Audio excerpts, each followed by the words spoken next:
ஆண்டவராகிய இயேசுவின் நாமத்தினால் உங்கள் அனைவருக்கும் இந்த வருஷத்தினுடைய கிறிஸ்துமஸ் நல்வாழ்த்துக்களை ஜீசஸ் லவ்விங் மினிஸ்ட்ரி சார்பாக நான் உங்களுக்கு கொண்டு வருகிறேன். இந்த நாளிலும் ஒரு கிறிஸ்துமஸ் செய்தியை நாம் கேட்கப் போகிறோம். ஆண்டவர் உங்களோடு கூட இடைப்படுவாராக. கிறிஸ்து பிறந்தது இந்த உலகத்திற்கு மிகுந்த சந்தோஷம். ஆனாலும் இயேசு கிறிஸ்து பிறந்த நோக்கங்களில் சில நோக்கத்தில் ஒன்று இன்றைக்கு நாம் பார்க்க போகிறோம். 1 தீமோத்தேயு 1:15 இப்படி சொல்லுகிறது: பாவிகளை ரட்சிக்க கிறிஸ்து இயேசு உலகத்தில் பிறந்தார். இயேசு வந்தவருடைய நோக்கத்தில் ஒன்று, பாவிகளாய் இருக்கிறவர்களை ரட்சிப்பதற்காக இயேசு கிறிஸ்து இந்த உலகத்தில் வந்தார். ஏனென்றால் எல்லாரும் பாவம் செய்து தேவ மகிமை அற்றவள் ஆகி என்று வேதத்தில் வாசிக்கிறோம். எல்லா தேவ பிள்ளைகளும் இப்பொழுது ஆண்டுடைய பிள்ளைகளாய் மாறி இருக்கிறோம். ஆனால் வேதம் சொல்லுகிறது எல்லாரும் பாவம் செய்து தேவ மகிமையற்றவளானார்கள். பாவத்துடைய சம்பளம் மரணம் என்று வேதம் சொல்லுகிறது. பாவம் செய்ய செய்ய செய்ய நமக்கு வருகிற மரணம் ஒரு ஆக்கினையை கொண்டு வரும், ஒரு நரகத்திற்கு நேராக நம்மை கொண்டு சென்று விடும். ஏனென்றால் சங்கீதக்காரன் இப்படியாய் சொல்லுகிறார்: என் தாய் என்னை பாவத்தில் கற்பம் தரித்தாள். நாம் பாவத்தில் பிறந்திருக்கிறோம். ஆகினால்தான் இயேசு கிறிஸ்து இந்த பாவத்திலிருந்து நம்மை மீட்பதற்காக இந்த பூமிக்கு வந்தார். ஆகினால்தான் வசனம் சொல்லுகிறது, பாவிகளை ரட்சிக்க கிறிஸ்து இயேசு உலகத்தில் வந்தார். ஒருவனும் பாவம் செய்யவில்லை என்று நாம் சொல்ல முடியாது. வேதம் சொல்லுகிறது, நாம் பாவம் செய்யவில்லை என்போமானால் தேவனை பொய்யராக்கிறவராய் இருப்போமா, நமக்கு பாவம் இல்லை என்போமானால் நம்மை நாமே வஞ்சிக்கராய் இருப்போம் என்று வசனம் சொல்லுகிறது.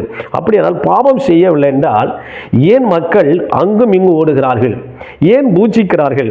ஏன் பாவத்திலிருந்து சாபத்திலிருந்து ஒரு விமோசனம் கிடைக்காதா என்பதற்காகத்தான் ஜனங்கள் அங்கும் இங்கு ஓடுகிறார்கள். ஏதாவது நன்மை நடக்காதா, வியாதிகள் நீங்காதா, பிள்ளைகளுக்கு நல்லது நடக்காதா என்றுதான் பாவதோஷத்தை எல்லாம் எப்படியாக போக்க வேண்டும், நீக்க வேண்டும் என்பதற்காக புண்ணிய ஸ்தலங்களுக்கெல்லாம் செல்கிறார்கள். ஏன் அப்படி செல்கிறார்கள் என்றால் தன் குடும்பத்தில் ஏற்படுகிற நஷ்டங்கள் கஷ்டங்களுக்காக அப்படி செல்கிறார்கள். நாம் செய்த, நம் மூதாதையர் செய்த எல்லா பாவங்கள் தான் சாபமாக மாறி நம்மை பின்தொடர்ந்து வருகிறது. ஒரே குடும்பத்தில் அடுத்தடுத்து மரணங்கள் ஏற்படுவதை பார்க்கிறோம். சில குடும்பத்தில் திருமண தடைகள், என்ன செய்தாலும் திருமணம் நடைபெறுகிறது இல்லை. கடத்தின் மேலே கடன் பிரச்சனைகள், குழந்தை பாக்கியம் இல்லாத காரியங்கள், இப்படி சாபத்தின் மேலே சாபங்கள் நம் குடும்பத்தில் வந்து கொண்டே இருக்கிறது. கஷ்டத்தின் மேலே கஷ்டம், நஷ்டத்தின் மேல் நஷ்டம் வருகிறது. சரியான வருமானம் இல்லை, வேலை இல்லை, எதை எடுத்தாலும் அந்த காரியம் வாய்க்கிறது இல்லை. இப்படி மனசோர்வு ஏற்பட்டு, மன அழுத்தம் ஏற்பட்டு, தாங்க முடியாத ஒரு சுமை, ஒரு பாரத்தை மனிதர்கள் சுமக்கிறார்கள். வாழ்வதா அல்லது சாவதா, என்ன செய்வது என்று முடியாமல் தன் வாழ்க்கையை தாங்களே முடித்துக் கொள்வதற்காக தற்கொலைக்கு நேராக ஓடிக்கொள்ளுகிறார்கள். இந்த பாவத்தின் சம்பளம் மரணம் என்று வேதம் சொல்லுகிறது. பாவத்துக்கு நமக்கு கிடைக்கிற ஒரு சம்பளம், ஒரு வெகுமதி, நமக்கு கிடைக்கிற ஒரு சம்பளம் என்னவென்றால் மரணமாம். அந்த மரணம் நல்ல மரணம் அல்ல. அதற்கு மரித்த பின்பு நமக்கு ஒரு நரகம் ஒன்று இருக்கிறது. அதிலிருந்து விடுதலை ஆக்குவதற்காக, பாவத்தில் வாழ்ந்து கொண்டிருக்கிற மக்களை விடுவிப்பதற்காக இயேசு கிறிஸ்து அந்த விண்ணு உலகை விட்டு இந்த மண்ணு உலகிற்கு பூமிக்கு வந்தார். நம்மளை மீட்பதற்காக இயேசு கிறிஸ்து இந்த உலகத்தில் வந்தார். ஏனென்றால் தன்னுடைய கஷ்டங்கள் போக்குவதற்காக நம் சமீபத்தில் செய்தித்தாள்களாக வாசிக்கிறோம். தான் பெற்ற பிள்ளைகளையே நரபலி கொடுத்து, எப்படியாகிலும் தன்னுடைய பிஸ்னஸ் நன்றாக இருக்காதா, தன் வாழ்க்கை சீராக அமையாது என்பதற்காக தன் பெற்ற பிள்ளைகளையே நரபலி செலுத்துகிறார்கள். பிள்ளைகளுடைய ரத்தத்தை சிந்துகிறார்கள். இதிலிருந்து விடுவிக்கத்தான் இயேசு கிறிஸ்து இந்த பூமிக்கு மனிதனாக வந்தார். 2 காரியங்களை நான் உங்களோடு கூட சொல்ல வேண்டும் என்று விரும்புகிறேன். ஒன்று, மார்க்கு எழுதின சுவிசேஷம் 2ஆம் அதிகாரம் 17ஆம் வசனம் இப்படியாய் சொல்லுகிறது: பிணியாளிகளுக்கு வைத்தியன் வேண்டியது அல்லாமல் சுகமுள்ளவர்களுக்கு அல்ல, நீதிமான்களை அல்ல, பாவிகளையே மனம் திரும்புகிறதற்கு அழைக்க வந்தேன். இயேசு கிறிஸ்து சொல்லுகிறார், நீதிமான்களை அல்ல, பாவிகளையே மனம் திரும்புகிறதற்கு அழைக்க வந்தார். இயேசு இந்த பூமிக்கு வந்ததுடைய ஒரு காரணத்தை நான் சொன்னேன், பாவிகளை ரட்சிக்க என்று சொன்னேன். இங்கே சொல்லப்பட்டிருக்கிறது நீதிமான்களை அல்ல, பாவிகளையே பிணியாளியை மனம் திரும்புகிறதற்கு அழைக்க வந்தார். இயேசு கிறிஸ்துவுக்கு நீதிமான்கள் தேவையில்லை, பாவிகள் தேவை. நீதிமான்கள் சொல்லுவார் சரியாகத்தானே இருக்கிற, எல்லாம் சரியாக, அவர்களுக்கு தேவையில்லை. அந்த ஆண்டவர் சொல்லுகிறார் பாவிகளையே மனம் திரும்புவதற்கு அழைக்க வந்தார். ஏனென்றால் பிணியாளிகளுக்கு தான் வைத்தியம் தேவை. நல்ல சுகமா இருக்கிறவன், ஆரோக்கியமா இருக்கிறவங்களுக்கு டாக்டர் தேவையில்லை. ஆகினால் தான் வியாதியோடு கூட இருக்கிற, பிரச்சனையோடு கூட இருக்கிற, இந்த பாவத்தோடு கூட இருக்கிற மக்களை விடுவிப்பதற்கு ஒரு வைத்தியம் தேவை. நமக்கு உடல்நிலை சரியில்லை என்றால் சாதாரணமாக இருக்கிற மருத்துவம் சென்று நம்ம மருந்து வாங்கி கொள்ளலாம். ஆனால் பாவத்தின் பிடியில் இருக்கிறவர்களுக்கு, அதில் கட்டப்பட்டு இருக்கிறவர்களுக்கு, வியாதியை போன்று பீடிக்கப்பட்டவர்களுக்கு ஒரு விடுதலை கொடுக்க வேண்டுமானால் அது இயேசுவாதால் மட்டும்தான் முடியும். ஆகினால தான் இயேசு சொன்னார், நீதிமான்களை அல்ல பாவிகளையே மனம் திரும்புகிறதுக்கு அழைக்க வந்தேன். பிணியாளிகளுக்கு வைத்தியம் தேவை.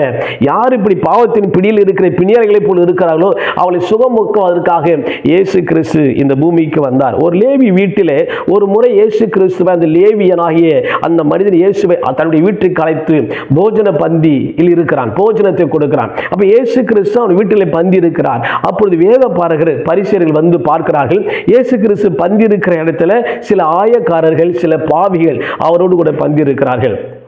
அப்பொழுது அந்த லேவியனை பார்த்து அவள் கேட்கிறார்கள், ஏன் இவர் பாவிகளோடும் ஆயக்காரோடும் போஜன பந்தி இருக்கிறார் என்று கேட்கிறார்கள். இயேசு கிறிஸ்துவோட பந்தி இருந்தவர்களை பார்த்து அவர் சொல்லுகிறார், ஏன் இவள் பாவியோடு கூட உட்கார்ந்து போஜனம் எடுத்துக்கொண்டிருக்கிறார் என்று கேட்கிறார்கள். இதற்கு என்ன காரணம்? அவர்கள் சரியாக இருக்கிறார், வேத பார்கள் பரிதல் சரியாக இருக்கு, அவர்களுக்கு இயேசு தேவையில்லை. ஆனால் பாவிகளுக்கு இயேசு தேவை. ஆகினால்தான் பாவிகளோடு உட்கார்ந்து அமர்ந்து அந்த ஆயக்காரோடு கூட இயேசு பந்தியில் இருந்தார் என்று வேதம் சொல்லுகிறது. பாவியான ஒரு முறை, பாவியான ஒரு விபச்சார ஸ்திரீ கையும் மெய்யுமாக பிடிக்கிறார்கள். அவள் விபச்சாரம் செய்து கொண்டிருக்கிற பொழுதே கையும் மெய்யுமாய் பிடித்து கொண்டு இயேசுவிடத்தில் கொண்டு வருகிறாள். வேதம் சொல்லுகிறது பாவியான அந்த ஸ்திரீ என்று சொல்லி. இயேசு அந்த மகளை மன்னித்து, இனி நீ பாவம் செய்யாதே சொல்லி அந்த மகளுடைய பாவத்தை மன்னித்து, பாவத்தை நீக்கி அவளை அனுப்பிவிட்டார். எவ்வளவு சந்தோஷமாய் சென்றிருப்பாள்.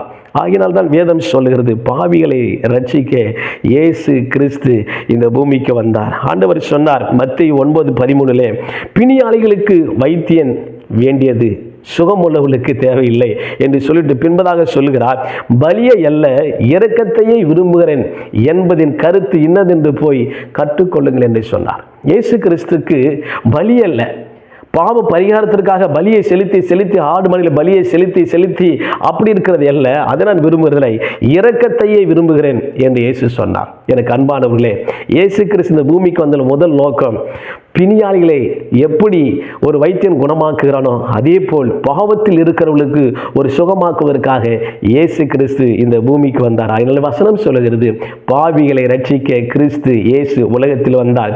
இந்த கிறிஸ்துமஸ் நன்னாளில் இயேசு கிறிஸ்து வந்த நோக்கம் பாவிகளாய் இருக்கிற உங்களை ரட்சிப்பதற்காக, விடுவிப்பதற்காக, அதில் மீட்டுக் கொள்வதற்காக இயேசு பிறந்தார் என்பதை நான் உங்களுக்கு அறிவிக்கிறேன். இரண்டாவது இன்னொரு காரியத்தை நான் உங்களோடு கூட சொல்ல விரும்புகிறேன். இயேசு கிறிஸ்து ஜனங்களோடு பேசும்போது சில ஊமைகளாக சில காரியங்களை பேசினார். அப்பொழுது வேத பாரகர் பரிசையில் இருந்து கொண்டிருக்கிறார்கள். இயேசு கிறிஸ்து அப்பொழுது ஒரு ஊமையாக ஒரு காரியத்தை சொல்லுகிறார். ஒருவனுக்கு 100 ஆடுகள் இருந்தது, அந்த 100 ஆடுகளும் ஒன்று காணாமல் போய்விட்டது. அதே போல் ஒரு சம்பவத்தையும் சொல்லுகிறார். ஒரு ஸ்திரீக்கு 10 வெள்ளிக்காசு இருந்தது, ஒன்று காணாமல் போனது. காணாமல் போனதை பற்றி இயேசு இந்த சம்பவத்தை சொல்லும்போது அந்த 100 ஆடுகளை பற்றி அவர் சொல்லுகிறார். 100 ஆடுகளில் ஒன்று காணாமல் போனால் அந்த ஆடு மேய்க்கிறவன் 99 ஆடுகளை ஒரு இடத்துல விட்டு ஒரு ஆட்டை தேடி அவன் அலைகிறான். அவன் அதை கண்டுபிடித்த பின்பு கொண்டு வந்து மிகுந்த சந்தோஷப்படுகிறான். 99 ஆடுகள் அவனுக்கு முக்கியமாக தெரியவில்லை, ஒரே ஒரு ஆடு அவனுக்கு முக்கியமாக தெரிகிறது. ஏனால் வசனம் சொல்லுகிறது, இந்த லூக்கா 15:7 மனம் திரும்ப அவசியம் இல்லாத 99 நீதிமான்களை குறித்து சந்தோஷம் உண்டாகிறதை பார்க்கலும் மனம் திரும்புகிற ஒரு பாவி நிமித்தம் பரலோகத்தில் மிகுந்த சந்தோஷம் உண்டாயிருக்கும். இயேசு கிறிஸ்து சொல்லுகிறார் 99 நீதிமான்கள் இருக்கிறார்கள். அந்த ஆடுகளைப் போல ஒரு 100 ஆடுகளில் 99 ஆடுகள் இருக்கிறது. அதில் ஒன்று காணாமல் போனால் அந்த ஒன்றை தேடி கண்டுபிடித்து கொண்டு வந்து என் ஆடு கிடைத்து விட்டது என்று மிகுந்த சந்தோஷப்படுகிறது போல 99 நீதிமான்கள் இருக்கிறார்கள். 100 நீதிமான்கள் இல்லை, 99 நீதிமான்கள். அதில் ஒருவர், ஒரே ஒருத்தர் பாவியாக இருப்பார். இருப்பானால், அந்த ஒரு பாவி மனம் திரும்பி இயேசுவிடத்தில் வருவானால், ஆண்டவர் சொல்லுகிறார், நீதிமான்களை குறித்து சந்தோஷம் உண்டாகிறதை பார்க்கலாம். அந்த 99 நீதிமான்கள் இருக்கிறாங்களே, அவங்களை குறித்து சந்தோஷம் உண்டாகிறதை பார்க்கலாம். ஒரு பாவி மனம் திரும்பி வருகிறதுனால பரலோகத்திலேயே ஒரு மிகுந்த சந்தோஷம் உண்டாயிருக்கும். ஆகினால் தான் இயேசு கிறிஸ்து ஒரு மனுஷனையாகலே தேடி வந்திருக்கிறார், நம்மை தேடி வந்திருக்கிறார். ஒரு மனுஷனாகிலும் திரும்ப மாட்டானாம், ஒருவனாகிலும் என்னிடத்தில் வரமாட்டானாம். இந்த பாவத்திலிருந்து விடுதலை கொடுப்பவர்கள் வந்திருக்கிறேன், என்னிடத்தில் வரமாட்டானா என்பதற்காக தான் இயேசு கிறிஸ்து இந்த பூமிக்கு வந்தார். ஆகினால் அருமையாய் சொல்லு, பரலோகத்திலே மிகுந்த சந்தோஷம் உண்டாயிருக்கும். ஒரு பாவி வந்தால், இயேசுவை ஏற்றுக்கொண்டால், தெய்வமே என்னை மன்னித்து விட பாவி என்று வந்தால், இயேசு கிறிஸ்து அவனுக்காக பரலோகத்தில் ஒரு மிகுந்த சந்தோஷத்தை வைத்திருக்கிறார். ஆகினால் தான் பாவிகளை தேடி இயேசு இந்த உலகத்தில் வந்தார். மனம் திரும்ப அவசியம் இல்லாத 99 நீதிமான்கள் அல்ல. ஏனெனில் நீதிமான்கள் என்ன செய்வாங்கன்னா, கேள்வி கேட்பார்கள். ஏன், எதற்கு, எனக்கு எல்லாம் இருக்கிறதே, நான் ரைட்டாக தானே இருக்கிறேன், பல கேள்விகளை கேட்பார்கள். அவர்களுக்கு தெய்வம் தேவையில்லை, அவர்களுக்கு விடுதலை தேவையில்லை, அவர்கள் சரியாக தானே இருக்கிறார்கள் என்று அவர் நினைத்து கொண்டிருக்கிறார். ஆகினால் தான் இயேசு கிறிஸ்து நீதிமான்கள் அல்ல, பாவிகளையே மனம் திரும்ப அழைக்க வந்தேன். படித்தவர்கள், பட்டதாரிகள், பணக்காரர்கள், அறிவாளிகள், எல்லா வசதி படைத்தவர்கள் ஏன், எதற்கு என்று கேட்பார்கள். அவர்களுக்கு டாக்டர் தேவையில்லை, அவர்களுக்கு வைத்தியம் தேவையில்லை. சுகவீனமாக இருக்கிறவர்களுக்கு, பலவீனமாக இருக்கிற, வியாதி உள்ளவர்களுக்கு, வியாதிப்பட்டவர்களுக்கு, பிரச்சனையோடு இருக்கிறவர்களுக்கு தான் விடுதலை தேவையாகனால் தான் இயேசு கிறிஸ்து இந்த பூமிக்கு வந்து பாவிகளை ரட்சிக்கும்படியாக வந்தார். ஏனால் வேத வசனம் சொல்லுகிறது, நீதிமொழிகள் 27:7 சொல்லுகிறது, திருப்தி அடைந்தவன் தேன் கூட்டை மிதிப்பான். திருப்தி அடைந்த, நல்லா சாப்பிட்டு ரொம்ப திருப்தியாக இருக்கிறவங்கிட்ட தேனை கொடுத்தா அதை காலில் போட்டு மிதிச்சுட்டு போவானா. ஏன்னா அவன் திருப்தியாக இருக்கிறான், எல்லாம் கிடைச்சிச்சு அவனுக்கு, ஆனால் தேனை மதிக்கிறதில்லை. ஆனால் தேனுடைய அருமை அவனுக்கு தெரியாது. தேன் ஒரு மருந்தாகும், சிறு பிள்ளைகளுக்கு கொடுக்கிறார்கள், அதை கொண்டு வந்து அநேக மருந்துகளாக அதை தயாரித்து அனுப்புகிறார்கள், அதிக விலைக்கு விற்கிறார்கள். ஆனால் திருப்தி அடைந்தவன், அந்த நீதிமன்றங்களைப் போல எல்லாம் எனக்கு இருக்குது என்று சொல்லுகிறவன் கடவுளை தேட மாட்டான், தேவனிடத்தில் வரமாட்டான். அதெல்லாம் திருப்தி அடைந்தவன் தேன்கூட்டை மிதிக்கிறது போல அவர்கள் கேள்வி கேட்பார்கள். அவர்கள் ஏன் இவர் பாவியோடு இருக்கிறார், ஏன் இவர் ஆயக்காரனை சாப்பிடுகிறார் என்று கேள்வி கேட்பார்கள். ஆண்டவர் சொல்லுகிறார், அவர்களை அல்ல, நீதிமான்களை அல்ல, பாவிகளையே நான் மனம் திரும்பருக்கு அழைக்க வந்தேன் என்று சொல்லுகிறார். அவர்களுக்குத்தான் இயேசு தேவை. 2 பேர் ஜெபிக்கிறதை குறித்து வேதம் சொல்லுகிறது. 2 பேர் ஆலயத்துக்கு போகிறார்கள். ஒருவன் பரிசேயன், ஒருவன் ஆயக்காரன். பரிசேயன் இப்படியாக அவன் ஜெபிக்கிறான். இயேசு சொன்ன காரியத்தில் இந்த காரியம் ஒன்று. பரிசேயன் அப்படியாக ஜெபிக்கிறான், நான் அந்த பரிகாரர், அநியாயக்காரர், விபச்சாரக்காரர் இதோ நின்று கொண்டிருக்கிறானே, இந்த ஆயக்காரனை போல நான் இராதபடினால் நான் உம்மை ஸ்தோத்தரிக்கிறேன், வாரத்தில் 2 தரம் உபவாசிக்கிறேன், நான் சம்பாதிக்கிற எல்லா சம்பாத்திரம் தசமமாக செலுத்துகிறேன் என்று சொல்லுகிறான். ஆனால் ஆயக்காரன் ஒருவன் தூரத்தில் நின்று, அந்த ஆலயத்துக்குள் வர முடியவில்லை, அவன் தூரத்தில் நின்று தன் கண்களை வானத்துக்கு ஏறெடுத்து தன் மார்பிலை அடித்து கொண்டு அவன் சொல்லுகிறான், தேவனே பாவியாகி என் மேல் கிருபையாயிரும். எப்படி சொல்றான் பாரு, ஒரு பாவியான மனுஷன், அவன் ஆயக்காரன், அவன் பாவி, ஆலயத்துக்கு வர முடியாது. ஆனால் இந்த பரிசேயனோ இப்படி சொல்றான், பரிகார போல இல்லை, அநியாயக்காரனை போல இல்லை, ஏன் நான் விபச்சாரக்காரனை போல இல்லை, ஏன் இந்த பாவியை போல இல்லை, இப்படி கம்ப்ளைண்ட் பண்ணி ஆண்டவரிடத்தில் ஜெபம் பண்றான். ஆனால் கிட்ட வர முடியாத அந்த பாவியான மனுஷன் தூரத்தில் நின்று சொல்லுகிறான், தேவனே பாவியாகி இனிமேல் கிருபையாயிரும். அப்படி ஜெபிக்கிறான். தூரத்தில் நின்று தன் கண்களை வானத்துக்கு ஏறெடுக்க துணியாமல் அவன் மார்பில் அடித்துக் கொண்டு அவன் சொல்லுகிறான், தேவனே பாவியாகி இனிமேல் கிருபையாயிரும் என்று சொன்னான். இயேசு சொன்னார், அவன் அல்ல நீதிமான், இந்த பாவி என்று சொன்னானே இவனே நீதிமான் ஆக்கப்பட்டவனாக சென்றான் என்று இயேசு கிறிஸ்து சொன்னார்.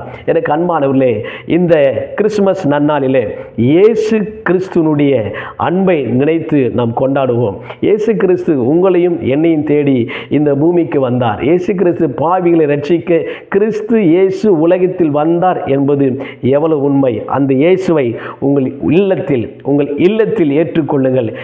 நித்தியமான ஒரு மகிழ்ச்சி, நித்திய சந்தோஷம் உங்களுக்கு உண்டாகும்.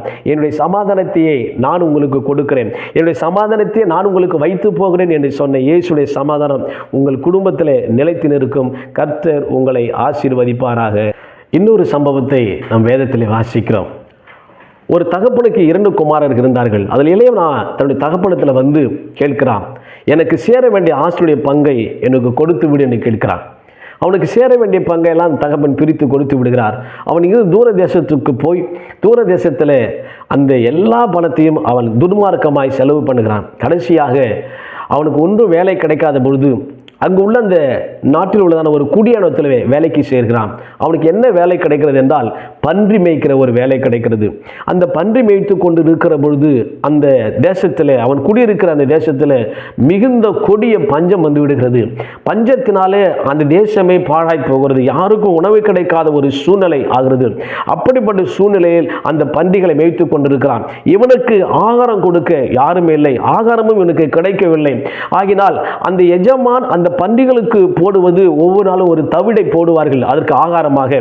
இவன் அந்த தவிட்டையாலும் சாப்பிட்டு உயிர் வாழலாம் என்று நினைத்துக் கொள்கிறான். எப்படியாவது சாப்பிட்டு பிழைத்தால் போதும், இங்கே நான் கொடிய வேதனைப்படுகிறேனே, பஞ்சத்தில் தவிக்கிறேனே என்று கதறி அந்த தவிட்டையாலும் சாப்பிடலாமா என்று விரும்புகிறான். வேதம் சொல்லுகிறது அந்த தவிட்டை சாப்பிடுவதற்கு அவன் விரும்புகிறான். அதை கூட கொடுக்க ஒருவரும் இல்லை அவனுக்கு. வேதம் சொல்லுகிறது அவனுக்கு கொடுக்க ஒருவரும் இல்லை. அந்த தவிட்டினால் தன் பசியை ஆற்ற ஆசையாக இருந்தான், ஆனால் அது அவனுக்கு கொடுக்கப்படவில்லை என்று வேதம் சொல்லுகிறது. தவிட்டினால் அது பன்றிகளுக்காக கொடுக்கப்பட்டது, அதை அவன் சாப்பிட நினைக்கிறான். எஜமான் எப்படி ஒத்துக்கொண்டிருப்பார்? ஆகினால் அவன் ஒரு முடிவு செய்கிறான். அவன் முழங்கால் படியிட்டு ஒரு முடிவு பண்ணுகிறான். என்ன செய்கிறான்? என் தகப்பனை வீட்டில் அநேக கூலிக்காரர்கள் இருக்கிறார்கள், அநேக வேலைக்காரர்கள் இருக்கிறார்கள், அவளுக்கு திருப்தியான ஆகாரம் இருக்கிறது. நான் திரும்பி எழுந்து என் தகப்பனிடத்திற்கு போவேன். என் தகப்பனத்தில் போய், தகப்பனே, பரத்துக்கு விரோதமாகவும் உமக்கு முன்பாகவும் நான் பாவம் செய்தேன். உமது குமாரன் என்று அழைக்கப்படுவதற்கு நான் பாத்திரன் அல்ல. உமது வேலைக்காரன் ஒருவனாக என்னை வைத்துக் கொள்ளும் என்று சொல்லுவேன் என்று எழுந்து புறப்பட்டு தன்னுடைய தகப்பன் வீட்டிற்கு அவன் புறப்பட்டு போகிறான். அவன் எப்படி இருந்திருப்பான் பாருங்கள். மிக அலங்கோலமாக இருந்திருப்பான். நல்ல வஸ்திரம் இருந்திருக்காது, வஸ்திரங்கள் கிழிந்து போயிருந்திருக்கும், பழமையாக இருந்திருக்கும். அவன் குளித்து எத்தனையோ நாட்கள் ஆயிருக்கு. ஏனென்றால் அவனுடைய குடியிருப்பு எங்கே இருந்திருக்கிறது என்றால் பன்றிகளோடு தான் தினமும் இருந்திருக்கிறது. ஆகினால் திரும்பி தன் தகப்பன் வீட்டுக்கு ஓடுகிறான். தகப்பன் வீட்டுக்கு போகும்போது தகப்பன் தன் வாசலில் வெளியே பார்க்கிற பொழுது தன்னுடைய குமாரன் வருவதை கண்டுபிடிக்கிறான். தன் குமாரன் வருவதை கண்டு மிக வேகமாக தகப்பன் ஓடி அவன் கழுத்தை கட்டி பிடித்து அவனை முத்தமிட்டு அவர் சொல்லுகிறார், என் மகனுக்கு அவனுக்கு உயர்ந்த வஸ்திரத்தை கொடுங்கள். இவன் காணாமல் போனான், காணப்பட்டான், இவன் மரித்தான், திரும்பவும் உயிர்ப்பிக்கப்பட்டான். ஆகினால் இவனுக்கு உயர்ந்த வஸ்திரத்தை இவனுக்கு உடுத்துவீங்கள், இவன் கைகளுக்கு மோதிரத்தை உடுத்துவீங்கள், பாதரட்சிகளை கால்களுக்கு போடுங்கள் என்று சொல்லுகிறார். மிகுந்த சந்தோஷமாக இருக்க அந்த வீடு முழுவதும் மிகுந்த சந்தோஷம். உடனே அந்த தகப்பன் சொல்கிறார், ஒரு கொழுத்தை கண்டு அடியுங்கள், புசித்து சந்தோஷமாய் இருப்போம் என்று சொல்லுகிறார். அப்போது அவன் சொல்லுகிறான், தகப்பனை பார்த்து சொல்லுகிறான், தகப்பனே, நான் பகத்துக்கு விரோதமாக உமக்கு முன்பாகவும் நான் பாவம் செய்தேன். உமது குமாரன் என்று அழைக்கப்படுவதற்கு நான் பாத்திரன் அல்ல. உடைய கூலிகளில் ஒருவனாய் வைத்துக் கொள்ளும் என்று அவன் சொல்லுகிறான். அவன் சொல்லுகிறத பார்த்தீங்களா? உமக்கு முன்பதாக, பரத்துக்கு முன்பதாக, உமக்கு முன்பதாக நான் பாவம் செய்தேன் என்று சொல்லி தன் பாவத்தை அறிக்கை எடுக்கிறான். எப்படி அந்த தகப்பன் தன் பிள்ளையுடைய பாவத்தை மன்னித்து பிள்ளை ஏற்றுக்கொள்ளுகிறது போல இயேசு கிறிஸ்து இந்த பூமிக்கு ஒரு தகப்பனாக வந்து பாவம் செய்திருக்கிற நம்மை இந்த பாவத்தில் விடுதலை ஆக்குவதற்காக அவனிடத்தில் ஓடி வரும்பொழுது நம்மை கட்டி பிடித்து அரவணைத்து முத்தமிட்டு சந்தோஷமாக ஏற்றுக்கொள்ளுகிற ஒரு இயேசு கிறிஸ்து இந்த நாட்களில் நமக்காகவே பிறந்திருக்கிறார். பரலோகத்தை விட்டு பூமியில் உள்ள மனிதர்கள் படுகிற பாடு, கஷ்டங்கள், பாவத்தினுடைய பிடியில் சிக்கி தவிர விடுதலை ஆக்குவதற்காக இயேசு கிறிஸ்து இந்த பூமிக்கு வந்ததைத்தான் கிறிஸ்துமஸ் என்று கொண்டாடி கொண்டு உலகம் முழுவதிலும் கொண்டாடப்படுகிற மிக ஒரு பெரிய திருநாளாக இது வழங்கப்படுகிறது, அழைக்கப்படுகிறது. எல்லாரும் மிகுந்த சந்தோஷமாய் இருக்கிற பரிசுகளை, வெகுமதிகளை கொடுத்து மிகுந்த சந்தோஷமாய் காணப்படுகிறார். இயேசு எங்கள் உள்ளத்தில் பிறந்தார். ஆகினால் எங்களுக்கு ஒரு சந்தோஷம், சமாதானம் இருக்கிறது. ஆகினால் தான் இந்த இயேசுவை நாங்கள் உங்களுக்கு அறிவிக்கிறோம். இந்த இயேசு உங்கள் வீட்டில் பிறப்பாரானால், உங்கள் உள்ளத்தில் வருவாரால் வேதம் சொல்லுகிறபடி எல்லா ஜனத்துக்கும் மிகுந்த சந்தோஷத்தை உண்டாக்க நற்செய்தியை நான் உங்களுக்கு அறிவிக்கிறேன் என்று சொன்னது போல உங்கள் எல்லாருக்கும் மிகுந்த சந்தோஷம் உண்டாக. எப்படி அந்த மகன் ஓடி வந்த பொழுது அந்த வீட்டில் பயங்கரமான ஒரு சந்தோஷம், கொழுத்த கன்றை அடித்தார்கள், நல்ல நடன களிப்பு, பாடல் ஆடல் பல சத்தமெல்லாம் கேட்டது என்று வேதவசனம் சொல்லுகிறது. உங்கள் குடும்பத்திலும் சந்தோஷம் உண்டாகும், குதூகலம் உண்டாகும். இயேசு உங்களது உள்ளத்தில் பிறப்பாரானால், வீட்டில் பிறப்பாரானால் எல்லா கஷ்டங்களும் நஷ்டங்களும் எல்லா பாவத்தினுடைய பிடிகளும் சாபங்களும் உங்கள் குடும்பத்தை விட்டு மாறும் என்பதில் எல்லளவும் சந்தேகமில்லை. ஆகினால் இந்த கிறிஸ்துமஸ் நாளில் மீண்டும் நான் உங்களை வாழ்த்துகிறேன். கிறிஸ்து உங்களிடத்தில் பிறப்பாராக. இயேசு உங்களை ஆசீர்வதிப்பாராக. ஆமேன்.